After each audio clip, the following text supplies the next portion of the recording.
The psychology of a narcissist. Imagine waking up one morning and thinking, you know what?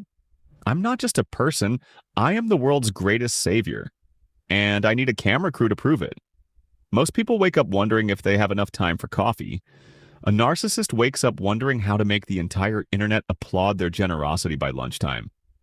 That's narcissistic psychology. Now, before you say, wait, doing good things makes someone a narcissist? Here's the funny part. Psychologically, it's not about what you do. It's about why you do it and who is standing at the center of the frame. See, most people think of narcissism as the guy staring in the mirror admiring his biceps. Psychologists call that basic vanity. The far more fascinating version is communal narcissism. It's when someone's ego isn't fed by being richer or tougher than you. It's fed by being the most morally superior and having a god-like complex. You see a problem in the world and think, how can I help? A narcissist sees a problem and thinks, how can this make me look like a saint? Which brings us to one of YouTube's favorite golden child, MrBeast. Now, whether MrBeast is a narcissist who also fakes his videos or just an aggressive businessman is up for debate. But his content is a textbook blueprint for how modern narcissism hides behind a good cause.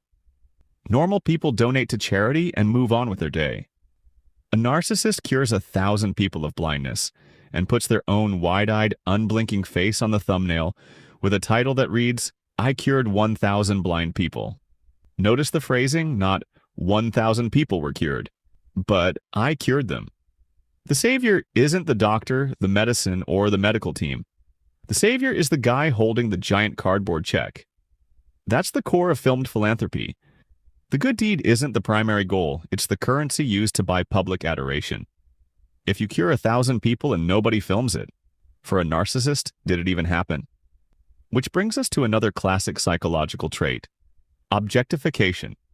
Psychology defines it as treating other human beings not as people with rich inner lives, but as props to advance your own storyline.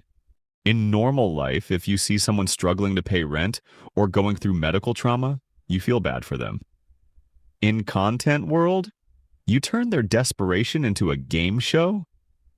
Survive 100 days in a glass box for $1 million. The last person to take their hand off this jet gets a house. Suddenly, real human desperation isn't a tragedy anymore, it's just content. The contestant isn't a person anymore. They're a high-stakes NPC in a billionaire's game show reacting on cue so the host looks like a benevolent ruler granting wishes. And then there's the ultimate symptom, obsessive self-branding. A normal person builds a reputation over time through their character. A narcissist builds a brand image that cannot be questioned. Because when your entire identity is built on being the nicest, most generous guy on earth, any criticism feels like a personal attack on their character. And if you ask even a single question, how dare you, I built wells in Africa? If you point out the exploitation of the contestants, how can you be mad? I gave them a briefcase of cash. It creates a bulletproof shield where they use their good deeds as a free pass to never be held accountable. Psychologists call it the hero complex. Obsessively promoting yourself and treating people like props used to be a giant red flag. Today, it gets you 1 billion views, a chocolate brand, and millions of people defending your ego for free.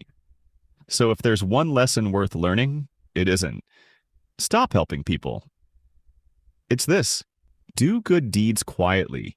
Help people without needing a camera running. Treat human beings like people, not content. And remember, if your generosity requires an audience to be worth doing, it was never really about the people you were helping in the first place. It was always about you.